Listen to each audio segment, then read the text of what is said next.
Leitura comentada do livro Um Curso em Milagres com Maria do Sol, eu e você radiante. Introdução, na verdade prefácio, né? Parte 3. O que esse livro diz? Nada real pode ser ameaçado, nada irreal existe. Nisso está a paz de Deus. É assim que um curso em milagres começa. Ele faz uma distinção fundamental entre o que é real e irreal, entre conhecimento e percepção. Você vai entender tudo isso ao longo do curso. Conhecimento é verdade e está sob uma única lei, a lei do amor de Deus. A verdade é inalterável, eterna e não ambígua. E é possível não reconhecê-la, mas não é possível mudá-la. Ela se aplica a tudo que Deus criou e só o que Ele criou é real. Está além do aprendizado, porque está além do tempo e do processo. Não tem opostos, não tem início e não tem fim. Simplesmente é. O mundo da percepção, por outro lado, é o mundo do tempo, da mudança, dos inícios e dos fins. Ele se baseia em interpretação, não em fatos. É o mundo do nascimento e da morte, fundamentado sobre a crença na escassez, na perda, na separação e na morte. Ele é aprendido mais do que dado, seletivo nas ênfases que dá à percepção, instável em seu funcionamento e impreciso em suas interpretações. Do conhecimento e da percepção surgem, respectivamente, dois sistemas de pensamento distintos que são opostos em todos os seus aspectos. No domínio do conhecimento, nenhum pensamento existe à parte de Deus, porque Deus e suas criações compartilham uma única verdade. O mundo da percepção, no entanto, é feito pela crença em opostos e vontades separadas, em perpétuo conflito com umas e com as outras e com Deus, né? Está sempre em conflito o mundo da percepção. O que a percepção vê e ouve parece ser real, porque ela só permite que entre na sua consciência o que está de acordo com os desejos de quem está percebendo. Isso leva a um mundo de ilusões, um mundo que precisa de defesa constante, exatamente porque ele não é real. Quando foi aprisionado no mundo da percepção, foi aprisionado em um sonho. Não pode escapar sem ajuda, porque tudo que os teus sentidos te mostram apenas testemunham a realidade do sonho. Deus forneceu a resposta, um único caminho para a saída, a verdade, o verdadeiro ajudante. A função da sua voz, seu Espírito Santo, é ser o mediador entre os dois mundos. A voz de Deus, esse Espírito Santo, esse auxílio espiritual, é a mediação entre os dois mundos, tá? Ele pode fazer isso porque se de um lado conhece a verdade, do outro também reconhece as ilusões, mas sem acreditar nelas. A meta do Espírito Santo é te ajudar a escapar do mundo dos sonhos, ensinando-nos a reverter nosso pensamento e a desaprender os nossos erros. Que legal isso, né? Desaprender os erros. O perdão é o grande instrumento de aprendizado do Espírito Santo para realizar essa inversão do pensamento. Mas o curso tem a sua própria definição do que realmente é o perdão, assim como ele define o mundo à sua própria maneira. O mundo que nós vemos apenas reflete o nosso próprio referencial interno. Ó, a lei da atração aí, ó. As ideias dominantes, desejos e emoções em nossas mentes. A projeção faz a percepção. O que a gente projeta a partir dos nossos desejos e emoções nas nossas mentes vai fazer a nossa realidade. Nós olhamos antes para dentro, decidimos o tipo de mundo que queremos ver, e então projetamos esse mundo para fora, fazendo dele a verdade tal como vemos. E essa decisão, gente, ela não é às vezes racional, tá? Nós fazemos com que ele seja verdadeiro através das nossas interpretações do que estamos vendo. Se estamos usando a percepção para justificar nossos próprios erros, nossa raiva, nossos impulsos para atacar, nossa falta de amor em todas as formas que pode ter, veremos num mundo de maldade, destruição, malícia, inveja e desprezo. Ou seja, a gente está em sintonia. Tudo isso nós precisamos aprender a perdoar, não porque estamos sendo bons ou caridosos, mas porque o que estamos vendo não é verdadeiro. Isso o Curso em Milagres traz muito certeiro, uma mudança de entendimento do que é perdão. Nós distorcemos o mundo pelas nossas defesas tortuosas e estamos consequentemente vendo o que não existe. À medida que aprendemos a reconhecer nossos erros de percepção, também aprendemos a olhar para o que está além, ou perdoá-los. Ao mesmo tempo, estamos perdoando a nós mesmos, olhando para o que está além dos nossos autoconceitos distorcidos, que é o ser que Deus criou em nós e como nós. O pecado é definido como falta de amor. Esse é o texto, parte 12, página 12.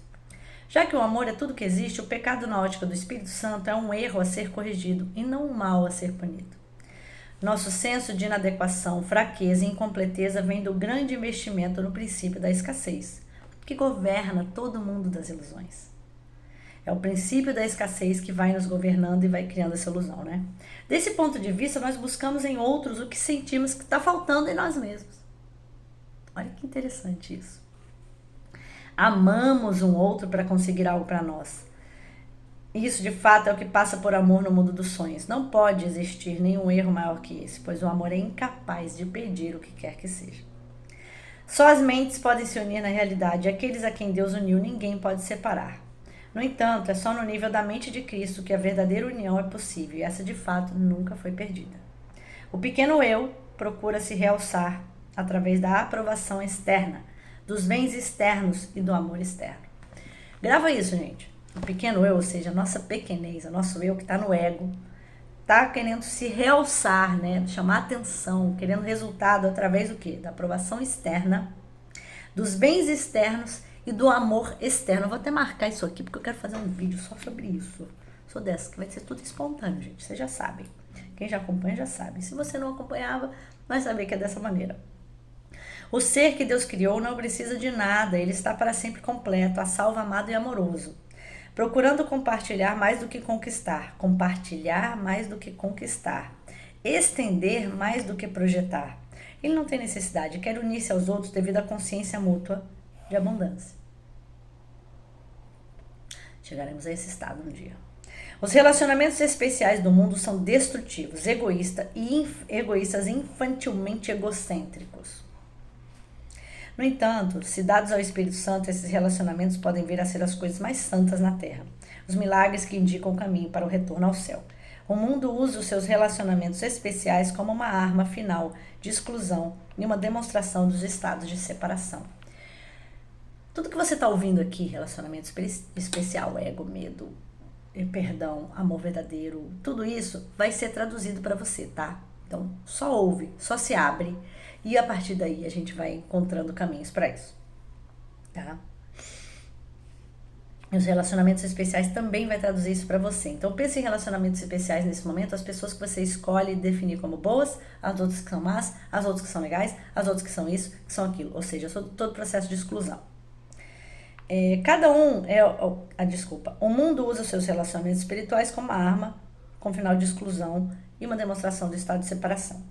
O Espírito Santo os transforma em lições perfeitas de perdão e lições que nos levam a despertar do sonho.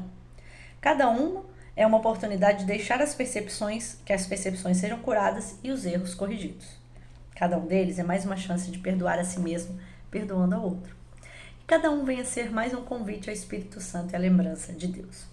A percepção é uma função do corpo e, portanto, representa um limite na consciência. A percepção vê através dos olhos do corpo e ouve através dos ouvidos do corpo. Evoca as respostas limitadas que o corpo dá. O corpo parece ser amplamente automotivado e independente, mas ele responde só às intenções da mente.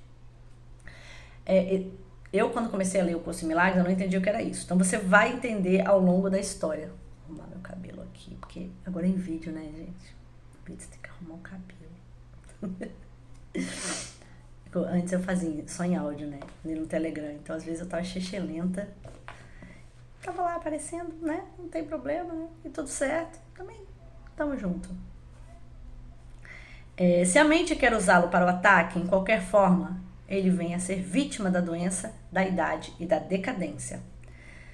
Se, em vez disso, a mente aceita o propósito que o Espírito Santo tem para ele vem a ser um meio útil de comunicação com os outros, invulnerável por tanto tempo quanto for necessário para ser gentilmente deixado de lado quando a sua utilidade chegar ao fim. Em si mesmo ele é neutro, como todo mundo da percepção, e usado para os objetivos do ego do Espírito Santo, dependendo inteiramente do que a mente quer.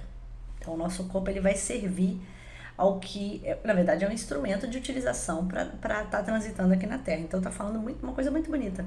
A gente vai usar ele para comunicar com os outros, vai ser invulnerável enquanto precisar, quando precisar deixar a terra vai deixar, quando a gente não precisar mais dele. Era assim que a gente deveria usar o corpo. O oposto da ótica se tem com os olhos do corpo é a visão de Cristo, que reflete força em vez de fraqueza, união em vez de separação e amor no lugar do medo. O oposto da audição através dos ouvidos do corpo é a comunicação através da voz por Deus, o Espírito Santo, que habita em cada um de nós. A sua voz parece distante, difícil de ser ouvida, porque o ego, que fala pelo ser pequeno e separado, parece falar muito mais alto. De fato, isso está revertido. O Espírito Santo fala com uma clareza inconfundível e com um apelo irresistível, o chamado, né?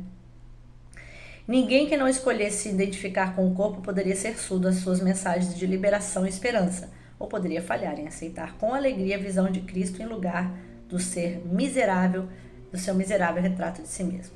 A visão de Cristo é a dádiva do Espírito Santo, ou seja, quando a gente está dentro de uma visão correta do Espírito Santo, a gente vê como Cristo, a gente tem a visão de Cristo, tá? A alternativa de Deus para a ilusão da separação e para a crença na realidade do pecado, da culpa e da morte. A única correção de todos os erros da percepção, a reconciliação dos aparentes opostos nos quais esse mundo se baseia. A sua luz benigna mostra todas as coisas do outro ponto de vista, refletindo o sistema de pensamento que surge do conhecimento e fazendo com que o retorno a Deus não só seja possível, mas inevitável. O que era considerado como injustiças feitas a alguém por outra pessoa agora vem a ser um pedido de ajuda, um chamado para a união. O pecado, a doença e o ataque são vistos como percepções equivocadas que pedem um remédio através da gentileza e do amor. As defesas são postas de lado porque onde não há ataque, não há necessidade delas. As necessidades de nossos irmãos passam a ser as nossas, porque eles fazem conosco a jornada em direção a Deus. Separados de nós, eles perderiam o seu caminho. Sem eles, nós nunca poderíamos achar o nosso. Então, é um sistema que une todos nós. Todos nós. O perdão é desconhecido no céu, onde a sua necessidade seria inconcebível. No entanto, nesse mundo, o perdão é uma correção necessária a todos os erros que cometemos. Oferecer o perdão é o único modo de o recebermos, pois ele reflete a lei do céu, onde dar e receber são uma coisa só. O céu é o estado natural de todos os filhos de Deus, tal como ele os criou. Essa é a sua realidade para sempre. Ela não foi mudada por ter sido esquecida. O perdão é o meio através do qual nós nos lembraremos. Através do perdão, o pensamento do mundo é revertido. O mundo perdoado vem a ser a porta do céu, porque através da sua misericórdia podemos finalmente perdoar a nós mesmos. Não aprisionando ninguém à culpa, nós nos libertamos. Tomando conhecimento de Cristo em todos os nossos irmãos, reconhecemos a presença maior em todos nós, em nós mesmos, esquecendo todas as nossas percepções equivocadas, sem nada do passado para nos deter. Podemos nos lembrar de Deus.